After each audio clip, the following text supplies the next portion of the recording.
Welcome to Avoidant Decoded. If you're here, you're not here by accident. You're here because something doesn't add up, and today we're going to break it down in a way most people never will. Before we go any further, make sure you're part of this. Join the membership of Avoidant Decoded, because what you're about to understand is only the surface of a much deeper pattern. They didn't come back because everything is finally clear. They came back because something inside them couldn't stay silent anymore. And right now, you're standing at the exact point where most people lose control without even realizing it. Because what feels like a second chance is actually the same pattern restarting under a different disguise. If you don't see it early, you won't notice it until you're already back inside it. And by then, the outcome is already decided. They came back. No warning, no explanation, no real change in language, just presence. And if you think that means everything is different now, that's exactly where most people get it wrong, because what happens next isn't about reconciliation. It's about a psychological loop restarting, and whether you recognize it before it tightens again. When an avoidant returns, it feels like resolution, like closure is finally turning into connection. But what's actually happening is far more subtle. The nervous system hasn't changed. The emotional blueprint hasn't been rewritten. What you're witnessing is relief meeting familiarity, not transformation meeting awareness. And if you don't understand this distinction, you'll respond the same way you did before and get the same outcome with a different timeline.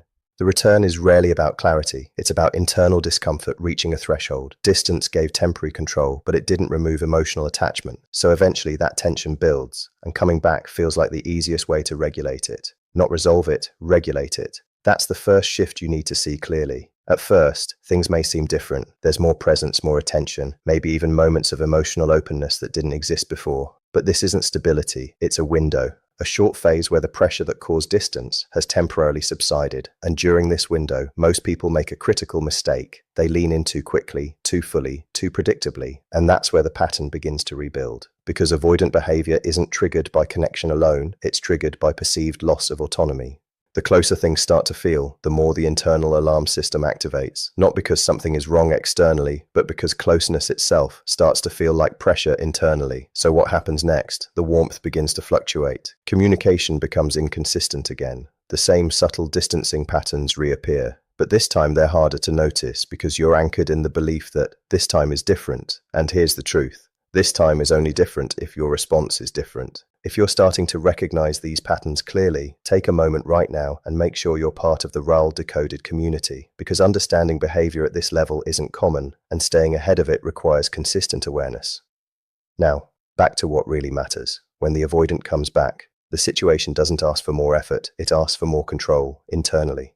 It asks whether you can observe without reacting, whether you can engage without overinvesting, whether you can maintain stability even when their behavior becomes unstable again. Because this is the moment where the entire dynamic can shift, but only if you don't fall back into old roles. If you chase reassurance, the distance returns faster. If you overanalyze every change, you lose your center. If you try to secure the connection too quickly, you recreate the exact pressure that caused the withdrawal in the first place. But if you slow down, if you hold your position, if you allow the connection to exist without trying to define it immediately, something different begins to happen.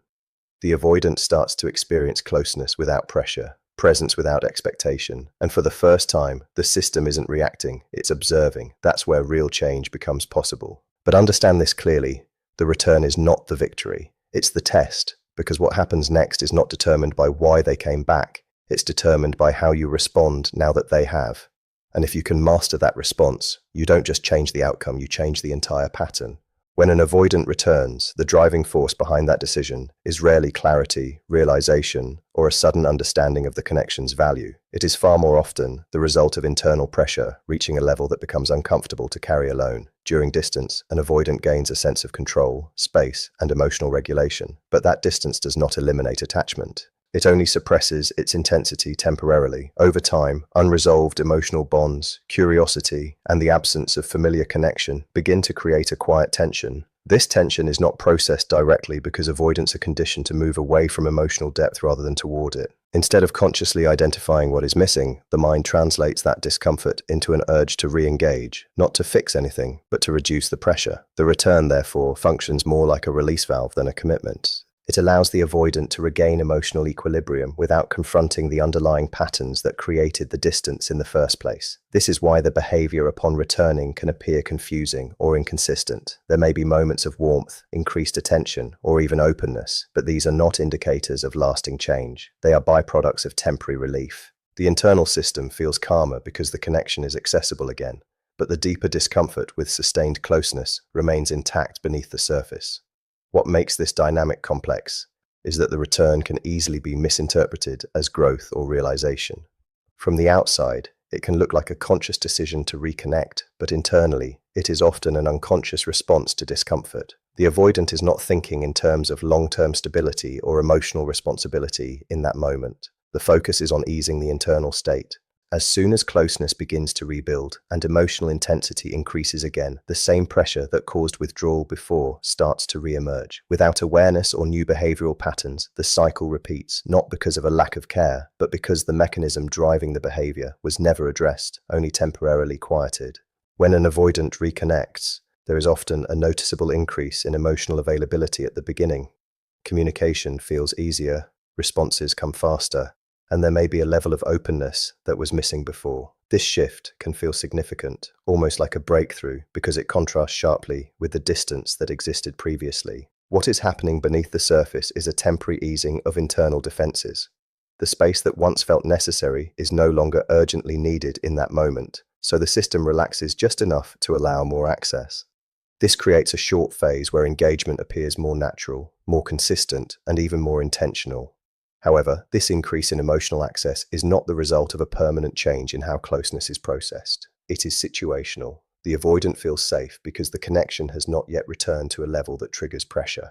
At this stage, there is still a sense of control, and the emotional intensity has not fully built up. Because of that, vulnerability feels manageable rather than overwhelming. This is why conversations may seem deeper, attention may feel more focused, and the overall interaction can carry a sense of renewed possibility. As the connection continues and emotional closeness begins to grow again, the internal system starts to register familiar signals. Increased expectation, perceived dependency, or even subtle shifts in emotional demand can activate the same discomfort that existed before. This does not happen consciously. It is an automatic response shaped by past conditioning.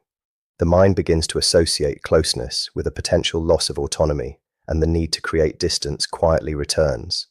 This is where the retraction begins. Communication may slow down, responses become less consistent, and the emotional tone shifts from engaged to neutral or distant. The change is often gradual rather than abrupt, which makes it harder to identify in real time. From the outside, it can feel confusing because the earlier openness created an expectation of continuity. In reality, that openness was a temporary state made possible by reduced internal pressure, not a stable foundation for ongoing closeness. When an avoidant returns, the situation may appear new on the surface, but the underlying structure of the dynamic remains unchanged unless something intentional is introduced to alter it. Human interaction tends to default to familiar roles, especially when those roles have been repeated over time. The mind looks for what it already knows because it requires less effort and feels predictable. This means that even after a period of distance, both sides can quickly fall back into the same behavioral patterns without realizing it. The avoidant resumes cycles of approach and withdrawal, while the other side often resumes patterns of seeking clarity, reassurance, or consistency. This reset happens quietly. It does not require a conscious decision. It unfolds through small, almost invisible actions: how quickly messages are answered, how much emotional energy is invested, how uncertainty is handled. Each of these micro-behaviors contributes to rebuilding the same environment that existed before the distance. Without awareness, the interaction begins to mirror the past, not because the people involved want that outcome, but because no new structure has been established to guide a different one. Boundaries are what interrupt this automatic reset. Not boundaries as control or restriction, but as clarity around what is acceptable, what is sustainable, and what will no longer be repeated.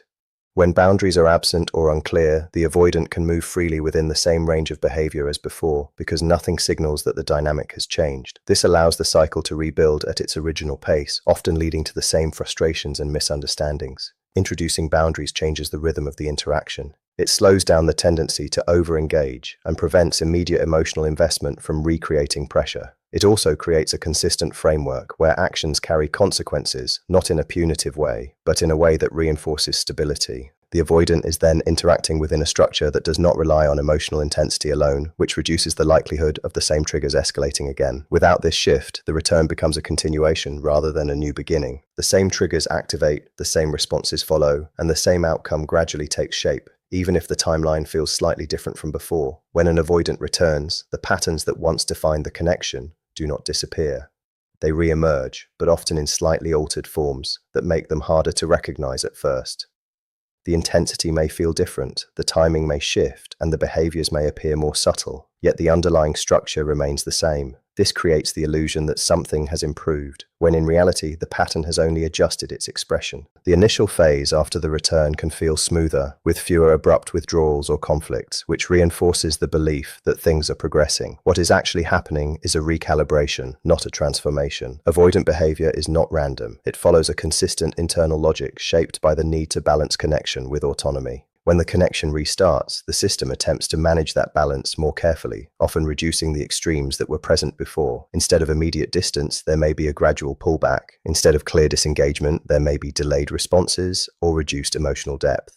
These changes can be interpreted as maturity or growth, but they are often simply refined versions of the same coping mechanisms. This refinement can make the cycle more complex. Because the behavior is less obvious, it becomes easier to justify or overlook. A delayed response may be seen as being busy rather than distancing.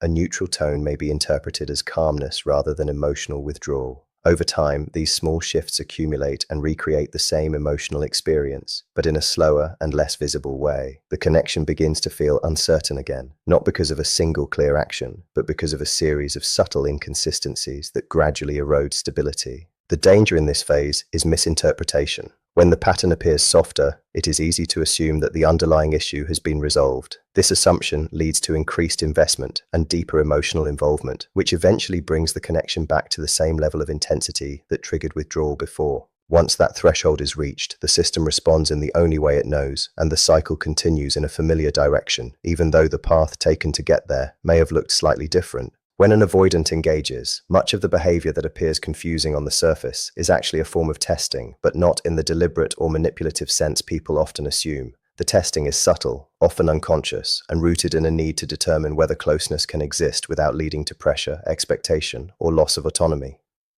Instead of asking directly for reassurance or clarity, the avoidant observes reactions. Small shifts in communication, changes in availability, or moments of reduced engagement are not always about losing interest. They are often ways of gathering information about how the other person responds to uncertainty. This indirect approach exists because expressing needs openly feels risky. For someone with avoidant tendencies, relying on another person or admitting emotional dependence can trigger discomfort. As a result, the mind develops alternative ways to assess safety without exposing vulnerability. By pulling back slightly, delaying responses, or becoming less expressive, the avoidant creates a situation where the other person's reaction reveals important information. If the response is intense, reactive, or demanding, it reinforces the belief that closeness leads to pressure. If the response remains stable, calm, and consistent, it introduces the possibility that connection does not have to feel overwhelming. These tests are rarely recognized in real time because they do not look like tests. They look like inconsistency, distraction, or emotional distance. This is what makes them effective as a protective mechanism.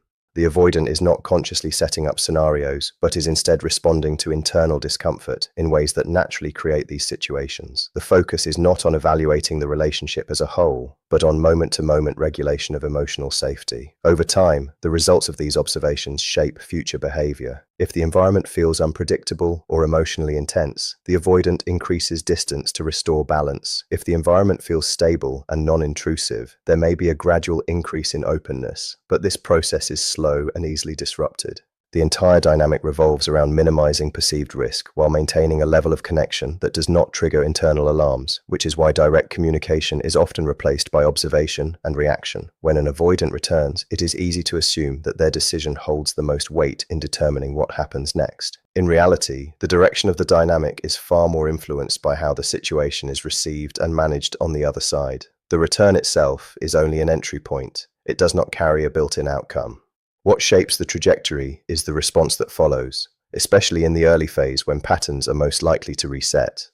Most people respond to a return with increased emotional investment. there is a natural inclination to reconnect quickly, to close the gap that was created by distance, and to secure the connection before it becomes unstable again. This response, while understandable, often accelerates the very pattern that caused the separation. When engagement becomes too immediate or too intense, it raises the level of emotional pressure within the interaction. For an avoidant, this pressure does not register as closeness or commitment. It registers as a potential loss of control. The system reacts by creating space, which reintroduces distance into the dynamic. A different response changes the structure entirely. When engagement is paced, when emotional investment is measured, and when consistency is maintained without urgency, the environment begins to feel more stable. Instead of reacting to every shift, the focus moves toward maintaining internal balance. This creates a situation where the avoidant is not responding to external pressure, but is instead navigating a steady and predictable interaction. The absence of urgency reduces the likelihood of triggering defensive withdrawal. Control in this context does not mean controlling the other person. It refers to regulating one's own reactions, expectations, and level of involvement. It is the ability to remain grounded even when behavior becomes inconsistent. This stability introduces a new variable into the dynamic, one that was not present before. Over time, this can influence how the avoidant experiences the connection, but it requires consistency rather than intensity. The outcome, therefore, is not predetermined by the return itself. It is shaped in real time through each interaction, each response, and each decision about how much to invest and when, making the response the most critical factor in determining whether the pattern repeats or shifts. So now everything comes down to a single truth that most people miss because they are too focused on the return itself. The return was never the moment that mattered. It only felt significant because it triggered emotion, memory, and expectation all at once. But none of those things create direction. They only create momentum, and momentum without awareness will always pull you back into what is familiar, not what is better. What actually determines the outcome is far quieter and far more controlled. It is how you respond when things feel uncertain again, how you behave when consistency is not immediately given, and how well you maintain your own center when the dynamic begins to shift. Because it will shift. Not in an obvious, dramatic way, but in small, almost unnoticeable changes.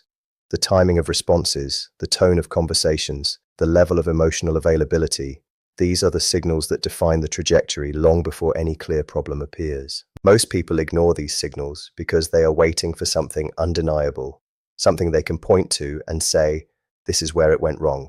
But by the time it becomes undeniable, it has already been happening for a while. The pattern does not restart loudly. It rebuilds itself quietly, piece by piece, inside the spaces where you choose comfort over awareness. And this is where control either disappears or solidifies. Not control over another person, because that was never an option to begin with, but control over your own pace, your own investment, and your own standards. The moment you begin reacting instead of observing, the moment you start chasing clarity instead of maintaining it within yourself, the structure begins to collapse back into what it used to be. But if you hold your position, if you stay measured instead of reactive, something different starts to form. Not because the other person suddenly changes, but because the environment they are responding to is no longer the same. This is the part no one talks about clearly. Change in this dynamic does not come from intensity, effort, or proving anything. It comes from removing the conditions that allowed the cycle to exist in the first place. It comes from refusing to fill in the gaps with assumption, refusing to overextend when consistency is not present, and refusing to let uncertainty dictate your behavior. That level of discipline is what separates a repeated experience from a different one. So when you look at this moment, understand what it really is. It is not a reunion. It is not closure. It is not even a guarantee of anything meaningful. It is simply an opening, a neutral point where two paths exist at the same time. One leads back to the exact experience you already understand, just with slight variations. The other requires awareness, restraint, and a level of self-control that most people do not maintain long enough to see results. What happens next is not hidden. It is being decided in real time through every small action that feels insignificant in the moment. And if you can recognize that, if you can stay grounded while everything around you tries to pull you back into familiarity, then for the first time, the pattern does not control the outcome. You do.